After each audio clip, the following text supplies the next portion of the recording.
ও মাই god! সম্প্রতি কিছুক্ষণ আগে প্রকাশ পেয়েছে শাকিব খানের প্রিন্স সিনেমার একটি নতুন লুকের পোস্টার। পোস্টারটি প্রকাশের সাথে সাথে লুপে নেন সকল সিনেমা প্রেমীরা। পোস্টারটি দেখে সকলেই প্রশংসায় ভাসাচ্ছেন প্রিন্স সিনেমার টিমকে। প্রকাশিত প্রিন্স সিনেমার পোস্টারটিতে দেখা গেছে একটি পুরনো গাড়ির পাশে দাঁড়িয়ে আছেন মেগাস্টার শাকিব খান ও তাসনিয়া ফারিন। এমন পোস্টারটি প্রকাশের পর মুহূর্তেই ভাইরাল হয়ে যায়। সিনেমা প্রেমীরা বলছে প্রিন্স সিনেমাটি এবার ইতিহাস গড়তে আসছে।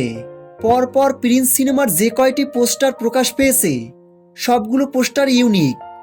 এর আগে এমনভাবে কোনো পোস্টার কখনোই দেখা যায়নি। শাকিব খানকে প্রিন্স সিনেমায় সত্যিই নতুনভাবে প্রেজেন্ট করতে যাচ্ছেন পরিচালক আবু হায়াত মাহমুদ, যেটা প্রকাশিত পোস্টারগুলো দেখেই বলা যাচ্ছে। এবারে ঈদে প্রিন্স সিনেমা সকল দর্শকদের হৃদয়ে দাগ কেটে থাকবে। শাকিব খানের ক্যারিয়ারের সব থেকে বিগ বাজেটের সিনেমাই প্রিন্স, এবং এই প্রিন্স সিনেমাটি দিয়ে শাকিব খান বাংলা সিনেমা ইন্ডাস্ট্রিকে আরও এক ধাপ উপরে নিয়ে যাবে।